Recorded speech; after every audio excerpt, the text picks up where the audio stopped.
I've got a question for you. How do you turn a spaceship into a planet? I certainly don't have the answer for that, but one of our companions might. First, we need to talk about the Mormons. That's a fun sentence. So at some point in the 23rd century, the Church of Latter-day Saints decides that maybe the one lake filled with salt probably isn't the promised land they were looking for.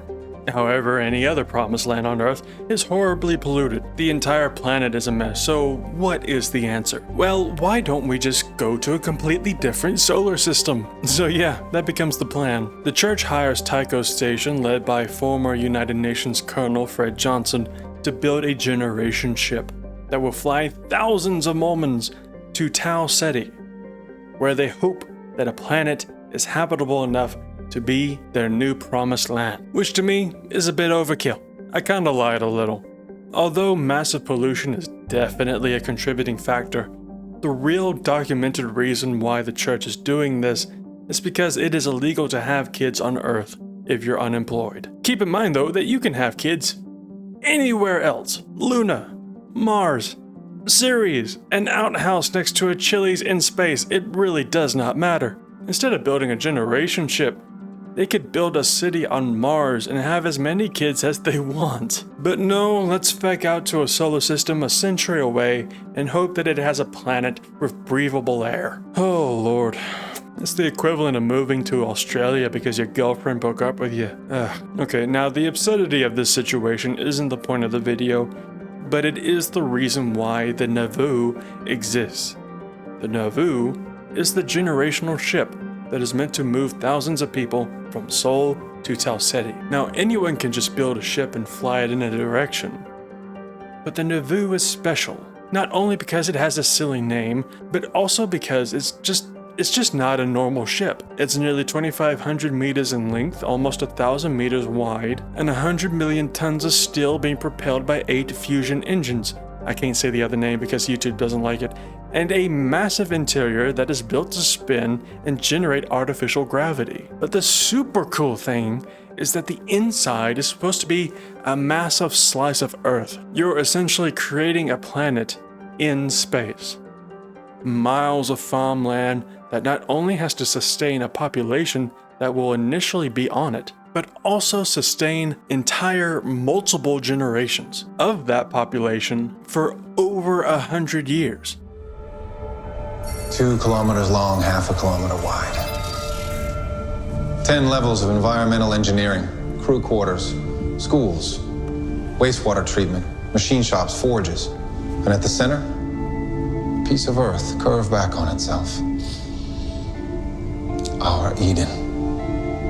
Well, I've never been to Earth, but it kind of looks like a big, huge metal rock tunnel to me. The cylinder will be sealed, and after the initial acceleration, the body will begin to spin. All this will be farmland. Shit. It's designed to give the illusion of light and heat that is as gentle and warm as a summer's day. You guys ready? I'm ready. We're just waiting on the ship. Well, what's the holdup? Well, the engines burn like a dream, but the atmosphere system's been an issue since day one. When you're going 100 plus years on only the air that you bring in with you, loss tolerances are stricter than normal. Okay, now keep all of this in mind while we look over the companion Alicia. This is what PC Gamer had to tell us. Alicia, electronic warfare specialist. Every sci-fi crew needs a snarky hacker, right?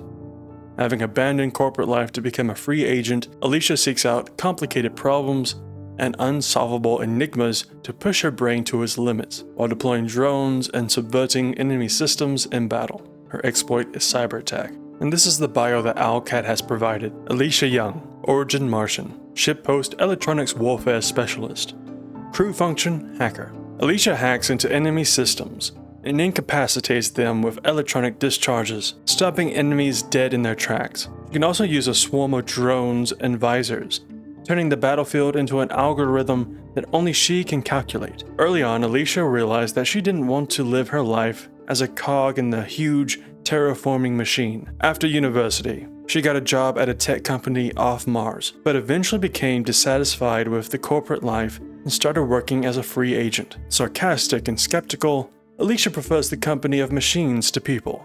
She's interested in complex systems and unsolvable enigmas.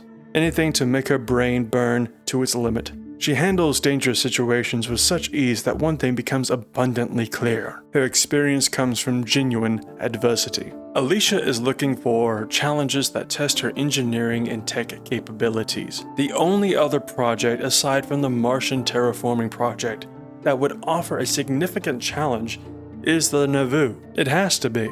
Tycho's station, which is being used to build the Nauvoo, is also at the center of a lot of solar system shenanigans. If we don't visit Tycho and meet Fred Johnson in the game, then I would be very shocked. So my theory is that we will meet Alicia at Tycho Station and Fred Johnson is going to actually tell Alicia to join the Gemini crew. We take Alicia along because Protogen is using technology that we just don't understand. Fred sends Alicia because he wants whatever Protogen is cooking up, and Alicia might join us just for the sake of figuring out this problem. And I think perhaps along the way we might actually help Alicia with a problem that she is trying to solve for the Nauvoo. That is my theory for Alicia Young. Protogen has a technological advantage that we cannot figure out. We end up in Tycho Station, she joins our team to help us figure out that problem. And maybe along the way we help her figure out one of her problems. But what do you think? Can you think of a technological project out there in the solar system in the Expanse universe that is significantly more challenging than the Nauvoo? Let me know down in the comments. I hope you enjoyed the video and thank you for watching. Be sure to like and subscribe to see more content like this. Shout out to my Supreme Corvid members, SolitaryWarCry and J Blastoise.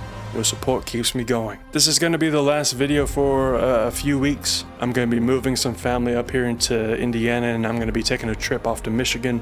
But I'll do my best to get right back and give y'all more Expanse content when I am able to. Until then though, as always, be safe, be well, be kind. Bye bye.